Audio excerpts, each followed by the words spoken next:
Estamos aqui de volta. Tudo bem, gente? Vamos prosseguir aqui então no nosso segundo vídeo. Agora a gente vai procurar trazer para vocês aqui os momentos em que aqueles três apóstolos eles estão com Jesus. Pelo menos dois, né? A gente vai ver, depois vou explicar melhor isso para vocês. Mas antes, no vídeo anterior, nós vimos os apóstolos sem Jesus, muito embora estivessem ao lado dele, mas as ideias, as atitudes não estavam em sintonia com o Mestre. Não havia ali uma fidelidade com a verdade, com o que ele é, com o que ele representa, com o que ele defende. Os apóstolos estavam ou por ignorância, ou por interesse, por equívocos, falhas, fraquezas humanas, não estavam, melhor dizendo, não estavam em sintonia com Jesus. E agora vamos ver o que acontece depois com eles, em termos de conexão, de ligação, para trazer para nós um aprendizado. Vamos procurar aprender com eles essa situação. Primeiro, Pedro, né? A gente tinha citado Pedro primeiro, que ele havia negado Jesus 3 vezes, e depois ele sai chorando, e Pedro ele é tomado pela culpa com relação a isso. A culpa toma conta dele, e ele fica mal, fica bem mal. Inclusive, quem lê aquele livro Paulo e Estevão vai ver que Pedro, também no Evangelho, acho que no Atos dos Apóstolos, ele cita várias vezes isso como uma coisa para sempre ficar relembrando, para que ele não errasse mais nesse sentido. Porque dói muito na consciência dele ter negado Jesus ainda no momento mais importante. Tá? Então vou dar uma lidinha aqui em João capítulo 21. É quando Jesus, já ressuscitado, aparece para os apóstolos, tá? E aqui ele aparece para o Pedro e é a hora que ele vai pedir para Pedro ser o líder. Tanto que Pedro é considerado pela Igreja Católica como o primeiro Papa. Jesus fala o seguinte, pega, depois de comerem, Jesus ressuscitado come. Olha que interessante, até é uma materialização do espírito, no caso Jesus, perfeita. E Kardec dá o nome a esse tipo de materialização de agênere, porque tem que procurar lá no livro dos médiuns, explica melhor isso, que é uma materialização perfeita, tanto que Jesus come com os apóstolos. É estranho você imaginar um ser que já desencarnado vir comer, mas tem. Claro, tem que ficar de Jesus, né, que é a prova aqui. Depois de comerem, Jesus perguntou a Simão Pedro: Simão, filho de João, você me ama mais do que estes outros? Pedro respondeu: Sim, Senhor, tu sabes que eu te amo. Jesus disse: Cuide dos meus cordeiros. Tem outras traduções que falam: apacente as minhas ovelhas, que é as ovelhas do rebanho da igreja, né? Dos seguidores de Jesus, dos cristãos. Jesus perguntou de novo a Pedro: Simão, filho de João, você me ama? Pedro respondeu: Sim, Senhor, tu sabes que eu te amo. Jesus disse: Tome conta das minhas ovelhas. Pela terceira vez,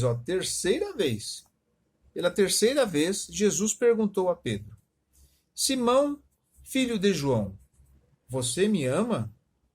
Então Pedro ficou triste, porque Jesus perguntou 3 vezes se ele o amava. Disse a Jesus: Senhor, tu conheces tudo e sabes que eu te amo. Jesus disse: Cuide das minhas ovelhas. Eu garanto a você quando você era mais moço, você colocava o cinto e ia para onde queria. Quando você ficar mais velho, estenderá suas mãos e outro colocará o cinto em você e o levará para onde você não quer ir. Jesus falou isso aludindo ao tipo de morte com que Pedro ia glorificar a Deus. E Jesus acrescentou: siga-me. É o tipo de morte de Pedro, a gente já sabe, ele morre em Roma, crucificado, só que ele não se acha digno de morrer do mesmo jeito que o seu mestre, e ele pede para ser crucificado de ponta cabeça. E de fato ele é crucificado de ponta cabeça. E Jesus faz essa profecia de como ele iria morrer.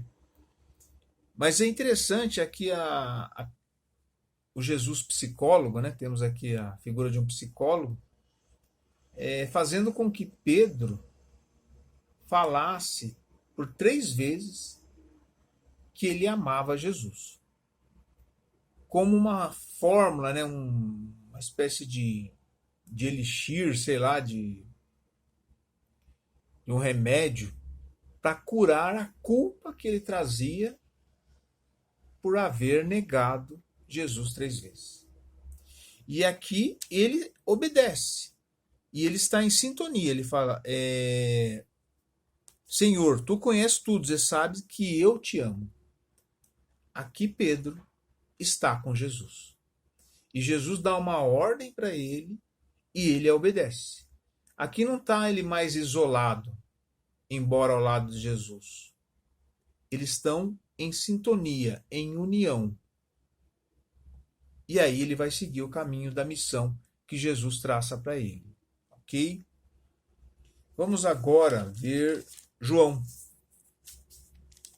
que era aquele ingênuo garoto que queria ser ministro, ficar ao lado de Jesus, mas um Jesus imperador, um Jesus ditador, um Jesus, sei lá, guerreiro.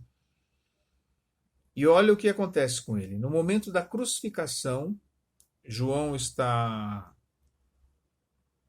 ao pé da cruz, junto com Maria e as outras Marias, né, as outras mulheres que estão lá. E Jesus, em dado momento, olha para ele e olha para a mãe e vê que ela vai ficar sozinha. E ela precisa, porque José já havia morrido há muito tempo, e ela precisava de alguém para cuidar dela. E olha a passagem, o que fala aqui. Ó. A mãe de Jesus, a irmã da mãe dele, Maria de Cleófas, e Maria Madalena estavam junto à cruz. Jesus viu a mãe e ao lado dela o discípulo que ele amava. O discípulo que ele amava é sempre João. Tanto que os apóstolos tinham um certo ciúme de João, porque ele era o mais novo e Jesus tinha uma atenção especial por ele. E devia amar muito mesmo, porque como vocês viram aí no livro, João é o único que não morre de morte matada. Ele morre de morte morrida, não é isso? Porque ele vive até os 70 anos e morre de velhice. Inclusive Jesus faz uma previsão nesse sentido, que ele não iria ser morto. Ele fica lá na ilha de Patmos, se não me engano em Éfeso, e lá que ele morre, né? Então disse a mãe: mulher, eis aí seu filho. Depois disse ao discípulo: eis aí a sua mãe. E dessa hora em diante o discípulo a recebeu em sua casa. João começa a cuidar de Maria até a morte dela, fica sempre ao lado dela. E é interessante porque João, quando ele não estava conectado com Jesus, ele pedia para ficar ao lado de Jesus como uma espécie de ministro, de uma pessoa poderosa. E Jesus pede justamente, dá um cargo para ele, bastante importante, para ele ficar ao lado de alguém, que é ao lado da mãe dele. E aqui há uma plena sintonia entre os dois. João está com Jesus, porque ele obedece até o último dia de vida de Maria. Ele toma conta dela e fica ao lado dela. Ele ganhou o posto que ele queria. Um posto importantíssimo para servir a Jesus, mas no sentido correto e em conexão com Jesus e com Jesus, tá? Vamos para Judas, que a desconexão dele era quando ele tomou aquela, como a gente viu, tomou aquela decisão de trair Jesus, entendendo que o próprio Jesus fosse tomar alguma atitude para tomar o poder, tal, ele estava equivocado e ele toma aquela decisão unilateral que a gente já sabe o resultado danoso que ocorreu. Deixe-me ler aqui em Mateus capítulo 26, tá, no versículo 47. Jesus ainda falava quando chegou Judas. Qual é esse momento? É o momento que ele está no Horto das Oliveiras, logo após a última ceia. Ele vai rezar no Horto das Oliveiras, onde ele sua sangue, ele praticamente chora, tem uma tristeza de morte. Os apóstolos que estão com ele, João, Tiago e Pedro, acabam dormindo, né, porque estavam cansados, tinha tido a última ceia, já era madrugada. E quando Jesus desce do monte, ele fala, vamos descer que já vem o traidor. Acontece isso, Jesus ainda falava quando chegou Judas, um dos 12, com uma grande multidão armada de espadas e paus. Iam da parte dos chefes dos sacerdotes e dos anciãos do povo. O traidor tinha combinado com eles um sinal dizendo, Jesus é aquele que eu beijar, prendam.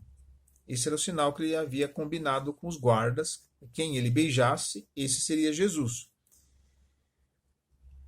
Judas logo se aproximou de Jesus e disse, salve, mestre, cumprimentou o mestre, e o beijou.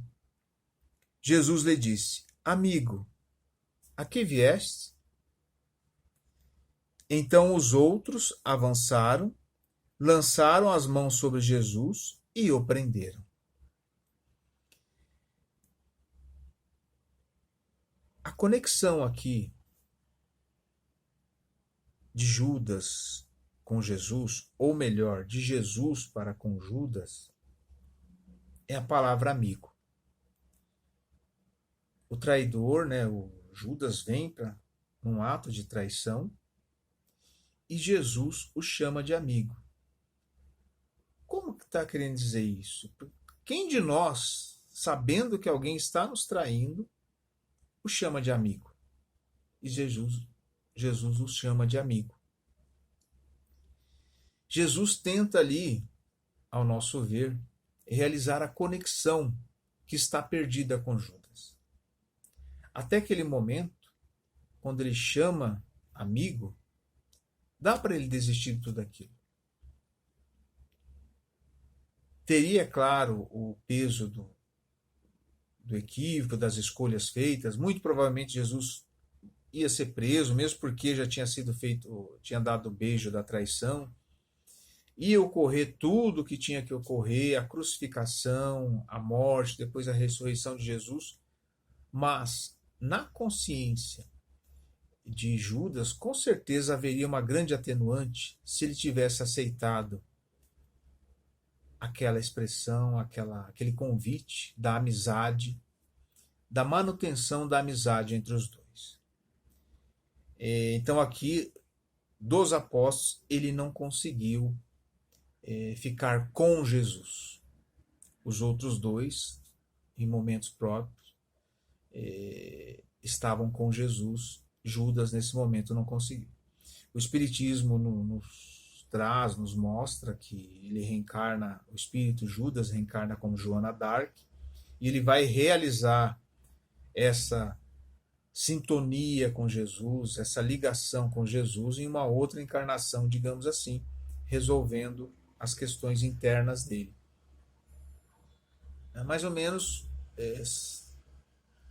com o que aconteceu com alguém que a gente já conhece, que é Emmanuel, que também acontece isso, que na encarnação que ele conhece Jesus, Ele estava lá na época da crucificação, ele presenciou tudo aquilo, ele teve a oportunidade de também ficar com Jesus, aceitar Jesus na vida dele, só que ele recusa por causa do orgulho romano, e só numa outra encarnação como escravo é que ele começa a fazer a sua união com Jesus, tá?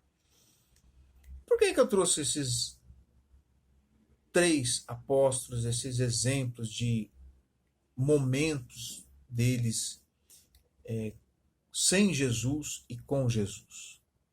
Isso é para a gente pensar. Será que nós também, em quais momentos, estamos com Jesus e sem Jesus?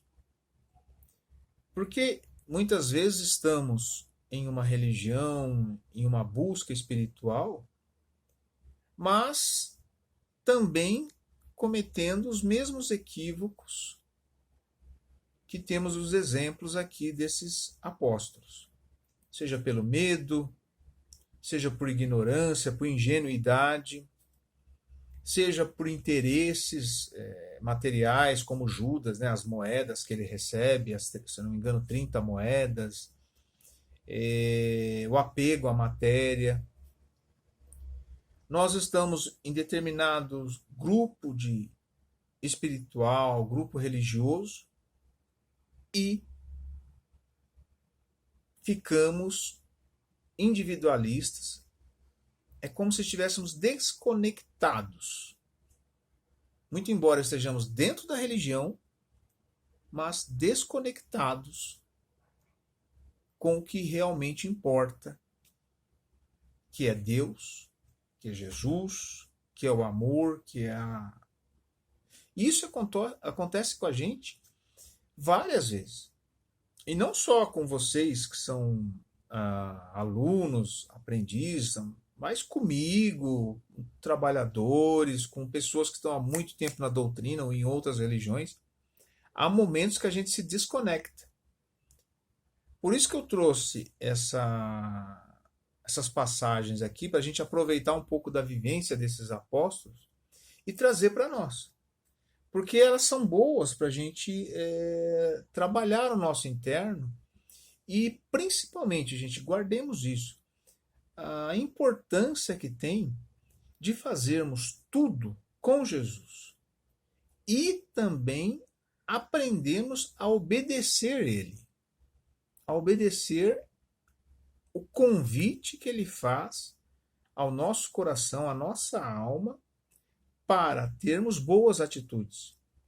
E quando não conseguirmos ter, como foi o caso de Pedro, foi bem forte, e também o caso de Judas, ele não desiste de nós e vem o convite de novo para a gente mudar o padrão. Ele sabe que a gente erra, assim como ele sabia que os apóstolos erravam, iam errar, porque são humanos, isso é próprio do ser humano errar, mas o importante é não sair da proteção, digamos assim, do telhado, do guarda-chuva, ou sei lá, do teto que ele coloca sobre as nossas cabeças. Ficarmos em sintonia com ele, mesmo quando em erro. Porque ele nos ensina a admitir o erro e a procurar consertar, como foi o caso muito bem mostrado pelo psicólogo aqui, né, pela uma terapia que teve aqui com Pedro, de tirar a culpa e dar a ele, vamos recomeçar, vamos reiniciar, vamos a partir daqui, esquece aquilo lá e vamos daqui para frente. A João também, você quer um cargo? Eu te dou um cargo de filho da minha mãe. E ele aceitou e obedeceu. Judas, você está me traindo, mas isso não muda o fato de que você é meu amigo, que eu te amo. Você está me levando para a morte, e uma morte horrível, humilhante, mas não altera em nada o fato que você é meu amigo. Então, pensemos nisso. Da vantagem ou qual o benefício que podemos ter em estar com Jesus ou estar sem Jesus. Porque podemos ter imagens de Jesus, camisetas, Jesus te ama, darmos aula, né? Que nem eu estou dando aqui, mas falando dele com a Bíblia na mão, mas isso não muda nada se não estivermos com ele na sintonia de alma para alma. Isso que é importante. Alma para alma. Essa é a sintonia. A sintonia não é pela Bíblia, não é por ir no centro, não é por fazer escola de aprendiz. A sintonia é de alma para alma. Como a gente viu, às vezes está do lado, essa sintonia não ocorre, tá?